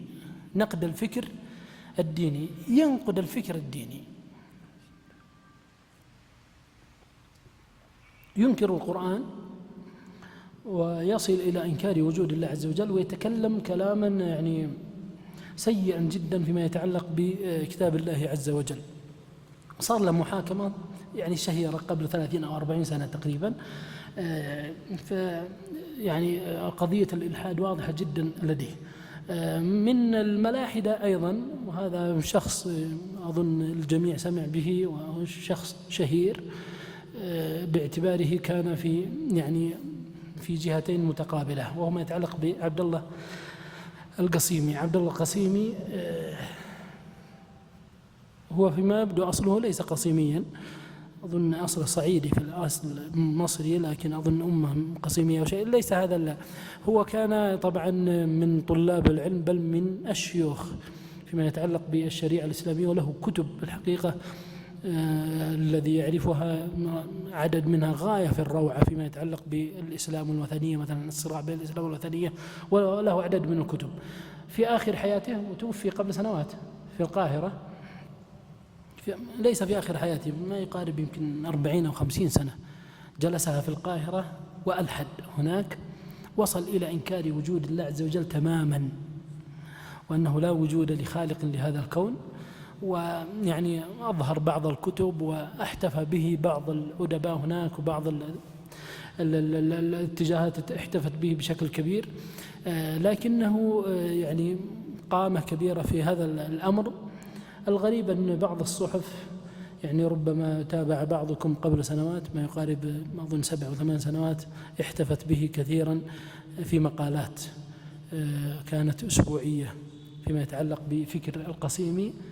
نعم، أظهرته بإظهار المفكر المبدع البارز الذي المتحرر، الذي ليس منكمشا على نفسه، ليس منكمشا على فكره، على عقيدته، بل هو منفتح وما إلى ذلك. وأظهرته بشكل أو بآخر في مثل هذه الأمور. هؤلاء أبرز أشخاص. هناك مثلا أشرت إلى نجيب محفوظ في أولاد حارتنا مثلا، ما يتعلق بالرواية سماها أولاد حارتنا، وكان يتكلم عن الجبلاوي ويرمز به إلى الله عز وجل، وأخذ يتهكم ويسخر بالأنبياء فيما يتعلق بآدم، وما يتعلق بنوح وإبراهيم وموسى وعيسى ومحمد صلى الله عليه وسلم، يسميه القاسم. وخلاصتها في الأخير أن هذه الرواية، وطبعا هذه من أكبر الوسائل التي يتخذها هؤلاء في نشر إلحادهم، ما يتعلق بالأدب، وخاصة الرواية، وخاصة في السنين المتأخرة جدا. واتخذوا مثل هذا الطريق مع الرغم أن هذه روايته قديمة. فهذا نجيب محفوظ. أيضا توفيق الحكيم له رواية اسمها الشهيد، عرض فيها بالأديان تعريضا وتهكم فيها وسخر بشكل كبير جدا اليهودية والنصرانية والإسلام. والشهيد في الأخير من هو؟ تعرفون الشهيد من هو؟ إبليس يسميه الشهيد. أنه جاء، يصور الرواية باختصار، أنه جاء إلى حاخام يهودي لأجل أن يتوب، وقال أن الله كتب علي أن أكون كذا وكذا، وأني أكون سبب لعصيان بني آدم، أنا ما أبغى هذا الطريق، أنا ما. فرفض الحاخام أن يقبل توبته، انتقل للنصرانية رفض، انتقل إلى شيخ مسلم ورفض، وقال كيف نغير مجرى الكون وأنت بوجودك لا بد أن يتوازن الكون، وما إلى ذلك. بث للشبهات وللسموم في مثل هذه الروايات. وله مجموعة قصصية اسمها أرني الله، يتكلم في مثل هذا، بث للإلحاد حقيقة، والتشكيك في وجود الله عز وجل، التشكيك فيما يتعلق مبدأ الشر وما إلى ذلك، التشكيك في الأديان وصحتها وما إلى ذلك.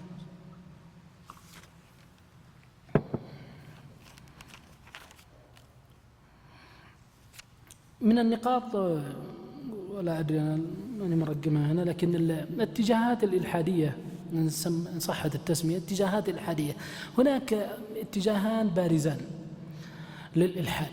هناك اتجاه علمي تجريبي، أشرت لها سابقا لكن حتى نفقدها. اتجاه علمي تجريبي، واتجاه فلسفي فكري. والعلم الفكري العلمي التجريبي لعلكم فهمتم المقصود منه، هو الفكري الفلسفي أيضا لعلكم فهمتم المقصود منه.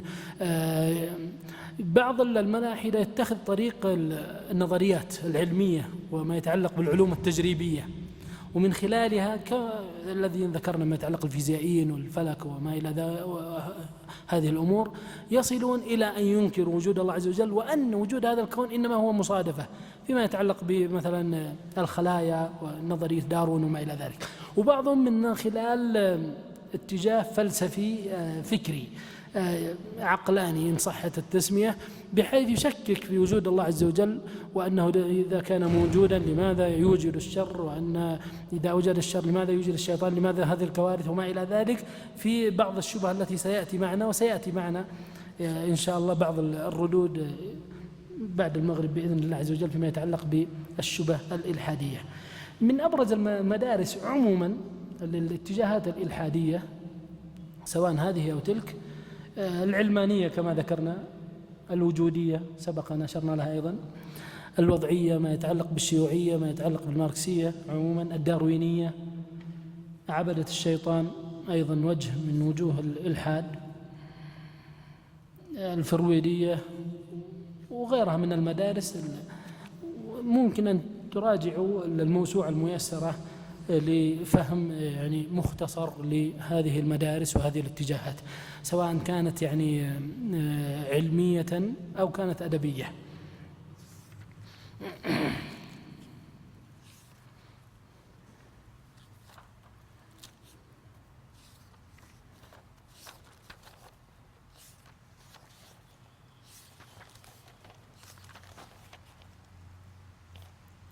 طيب نذكر الآن بعض الشبهات.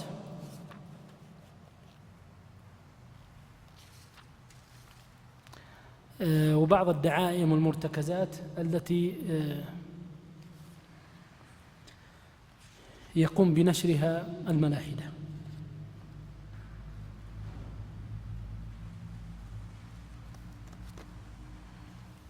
لكن يخشى أن ما يكفينا الوقت. هذه نقطة، وهنا نقطة أخرى: وسائل نشر الإلحاد ووسائل المواجهة. لعلي يتم الآن الحديث فيما يتعلق بوسائل نشر الإلحاد، ونجعل الشبه بعد المغرب بحيث يتصل الكلام فيها مباشرة بقية الركائز والدعائم التي يقوم عليها الملاحدة. الوسائل، وأظن واضح من في طيات الكلام عدد من الوسائل المتعددة التي يتخذها هؤلاء الملاحدة في نشر أفكارهم.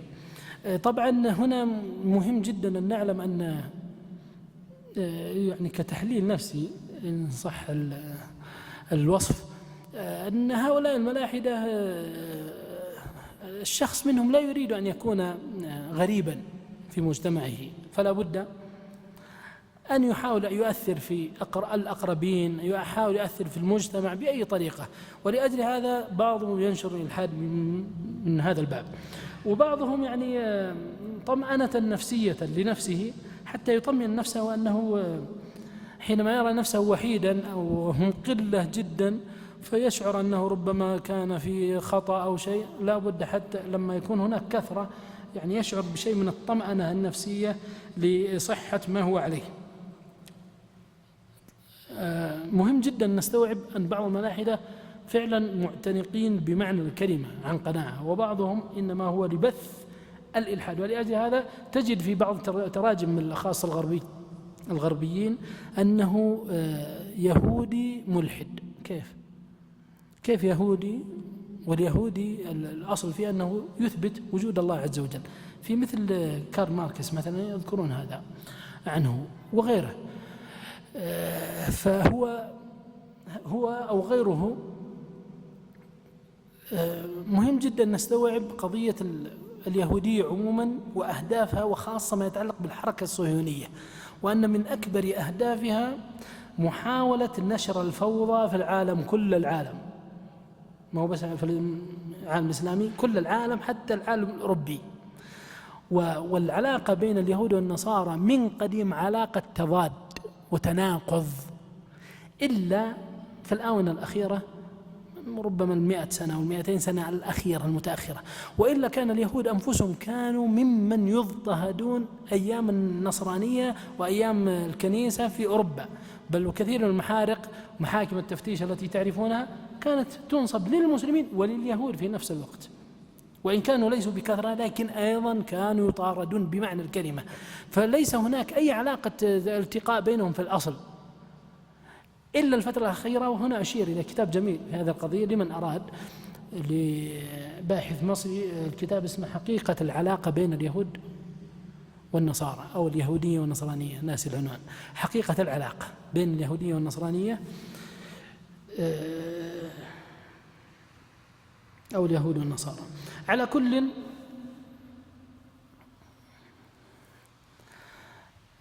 من أكبر يعني ما نلحظه في الحركة الصهيونية محاولة نشر الفوضى والتحلل من الأديان ليستطيعوا السيطرة على العالم بعد ذلك. ومن أكبر ما يريدونه الإسلام والنصرانية. أما النصرانية فقد تودع منها، وأما الإسلام فهم حريصون جدا على مثل هذا الأمر. ويعني للحقيقة كثير من المنتديات والشبكات الإلحادية العربية تجد بعضهم أو عدد منهم يهود، سواء عربي أو غير عربي، يحسن العربية فيبث السموم ويأتيك باسم مسلم، عبد الله، عبد العزيز، ناصر، الأسماء المسلمة حتى يشعرك بأنك أنت غريب. هؤلاء كلهم اللي يكتبون هذه أسماء عربية ومن عندك، يعني ليست من بعيد كما تتخيل أو تتوهم. فاليهودية لها دور كبير جدا في هذه القضية كما سبق الإشارة إليه. أرجع إلى قضية الوسائل. سبق الإشارة إلى أشياء كثيرة منها، لكن من ضمنها الكتب الإلحادية، سواء بطريق مباشر أو غير مباشر. منها القنوات الفضائية،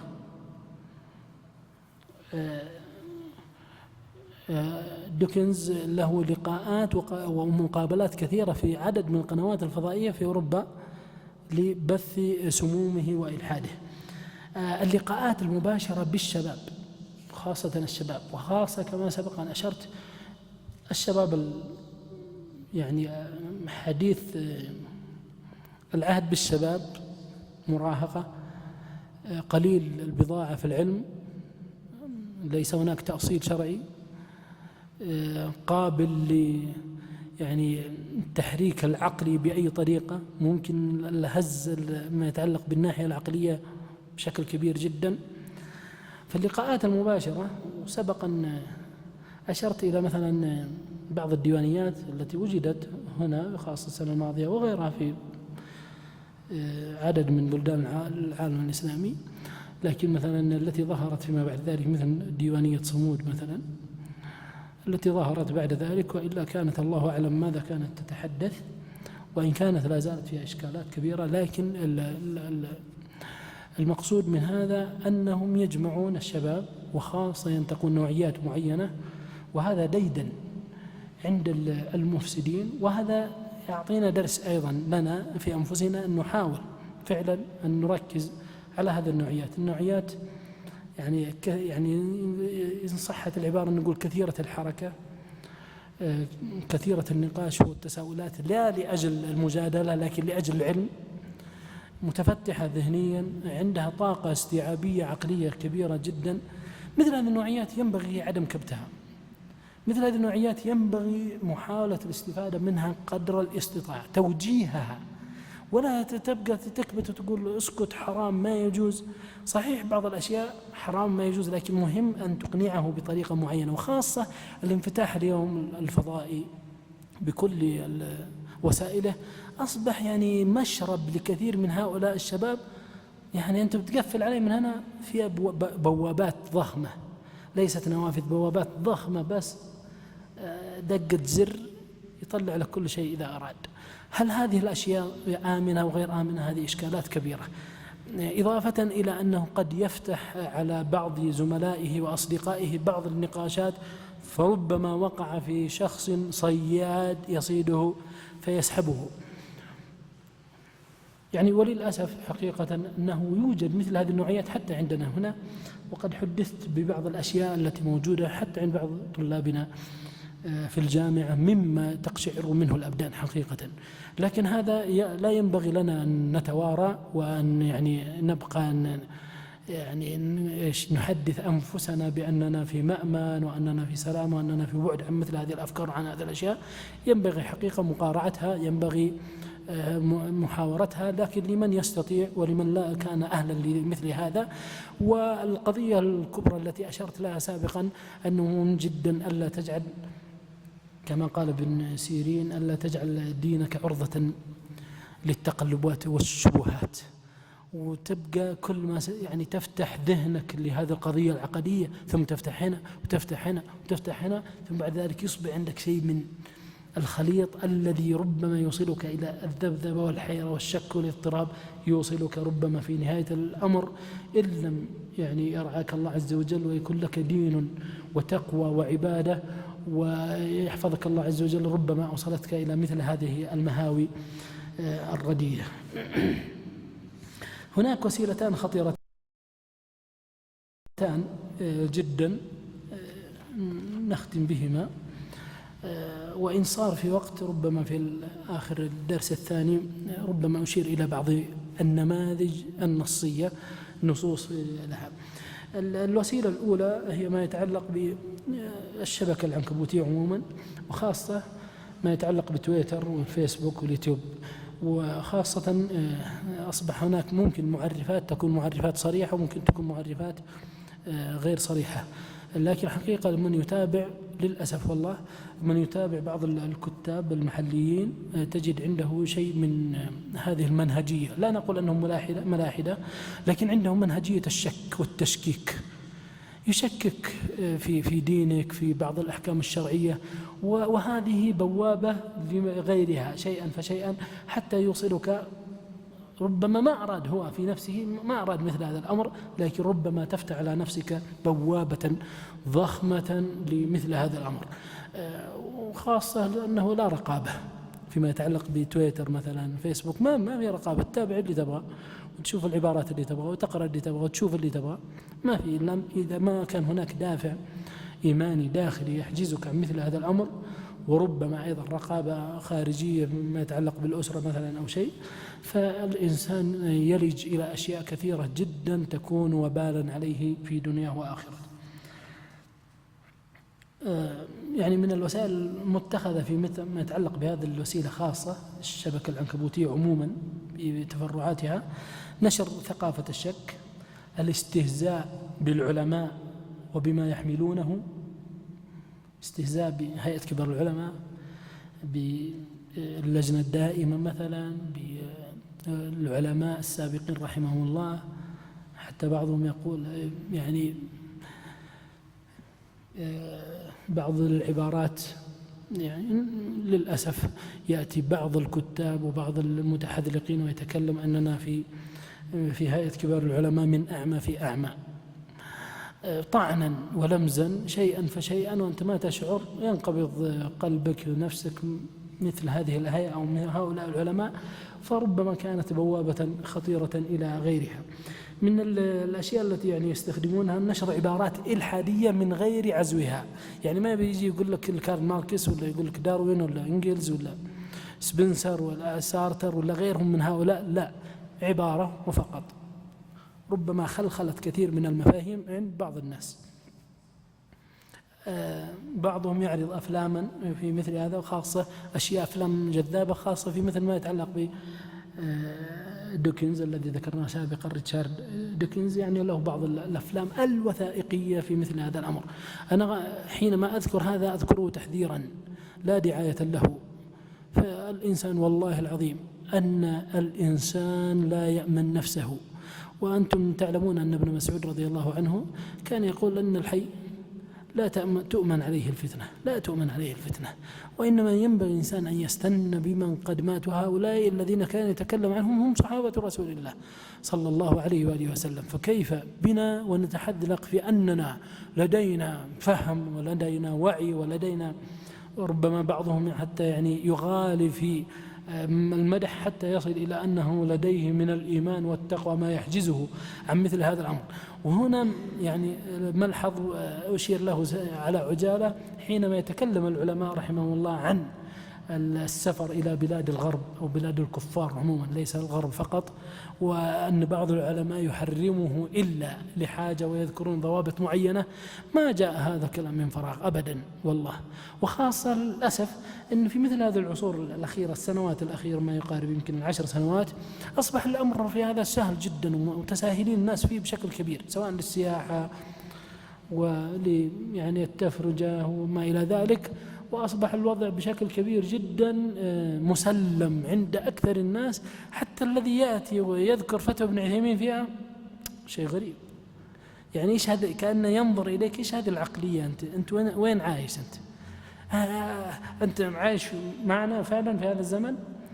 ينبغي أن نربي أنفسنا حقيقة وأولادنا وإخواننا وطلابنا وما إلى ذلك على مثل هذه الأمور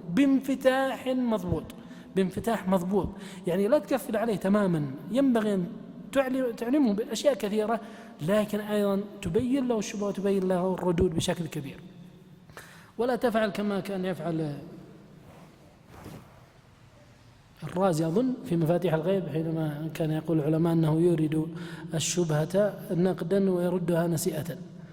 يذكر الشبهة ثم بعد ذلك سيأتي الرد في موضع آخر لا تدري أين هذا الموضع. الوسيلة الخطيرة الثانية وأقف عليها هي ما يتعلق بالروايات، وأشرت لها في بعض الأشياء، لكن أذكر نقاط سريعة هنا للإشارة إلى هذه لخطورة هذه الوسيلة. يعني من المعلوم من المسلم به أن النفس مجبولة على حب القصص، وخاصة أن القصص ما تحتاج إلى عناء فكري أساسا.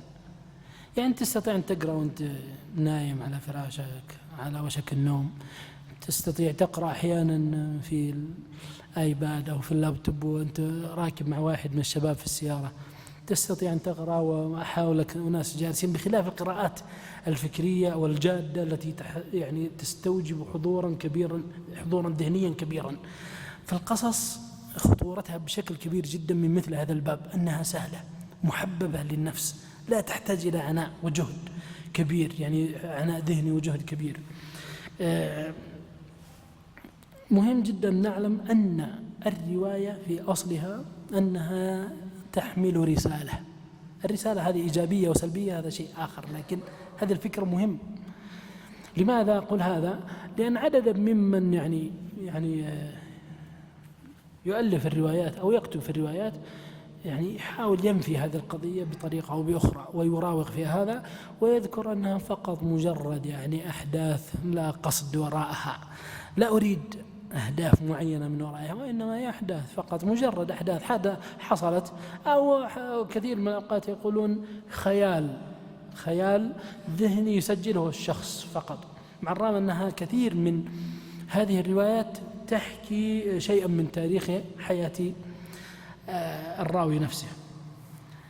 يقول نجيب محفوظ لهذه القضية، يقول إن الأديب، وهو صاحب الرواية الشهيرة وأخذ عليها فيما يبدو أخذ عليها جائزة نوبل عام 88، يقول إن الأديب، شوف العبارة، وهذا شخص مو عبد خال أو ترك الحمد أو غيره من الروائيين أو حتى الشباب المحدثين الجدد هؤلاء الذي انفتح باب الرواية بشكل كبير جدا علينا، لا ما هو هؤلاء، هذا شخص كبير وعملاق فيما يتعلق في الرواية.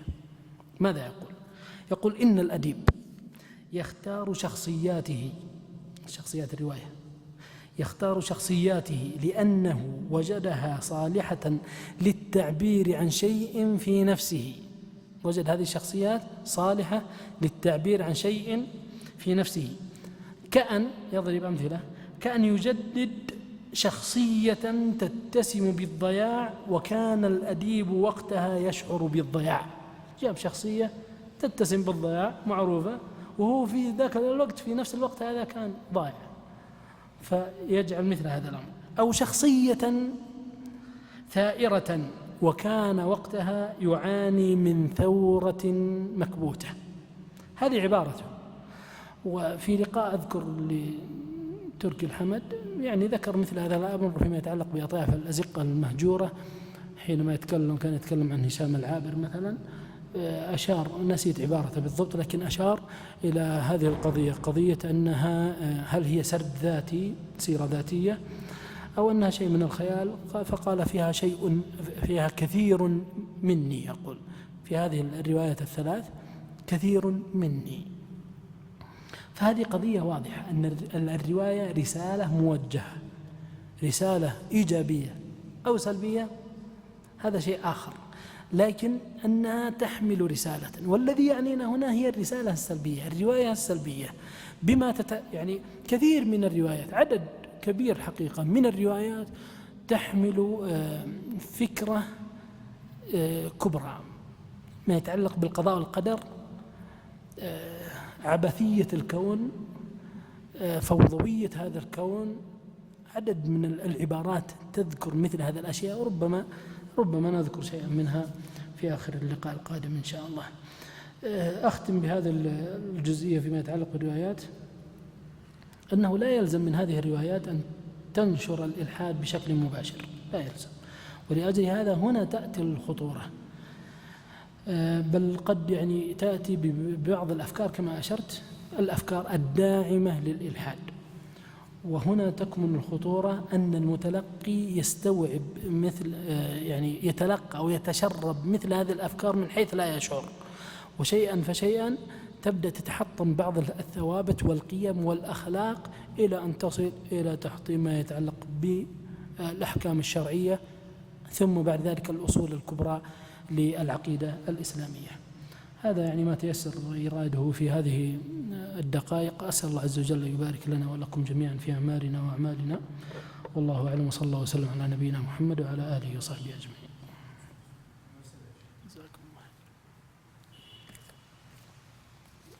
هذا يقول: ما هي الطرق للرد على الملحد؟ وسيأتي بيانها إن شاء الله. ومن هم علماء الكلام؟ حينما يطلق مصطلح علماء الكلام يقصد بهم بالدرجة الأولى الأشاعرة والمعتزلة، وسبب تسميتهم بذلك يعني في كلام لأهل العلم، من أبرزها كثرة كلامهم فيما يتعلق بالأصول العقدية فأصبحوا علماء كلام. وبعض العلماء قال لأجل أن أكبر قضية كان يتحدث فيها هي قضية صفة الكلام لله عز وجل، فلأجل هذا سموا بهذا. هل هناك خطر على الشباب والفتيات من قراءة الروايات؟ هذا ما أشرت له في آخر الكلام، بلا استشارة في ذلك، مع انتشارها في أغلب المكتبات مثل رواية فسوق وغيرها متوفرة، كتب البرمجة اللغوية، وانتشرت مقولة هذه الأيام مع الأمطار، يقولون هذه الأمطار بسبب المنخفضات الجوية. يعني حينما يكون السبب سببا صحيحا، أي سبب كوني أو شرعي، حينما يكون السبب سببا صحيحا فلا بأس يلعز إليه على أنه سبب، لا أنه هو يعني من أحدث من غير أن يكون هناك محدث له وهو الله عز وجل. حينما يكون السبب سببا صحيحا شرعيا أو من ناحية التجربة والحس فهذا لا بأس به، لكن مثل هذه العبارة ينبغي الإنسان يعني يتحوط في عباراته، وإنما كما قال الرسول صلى الله عليه وسلم، كما كانت تقول تلك الشعوب وتلك الأمم: مطرنا بفضل كذا وكذا، وإنما يقول الإنسان: مطرنا بفضل الله ورحمته. والله أعلم، صلى الله وسلم على نبينا محمد وعلى آله وصحبه أجمعين. تفضل يا شيخ.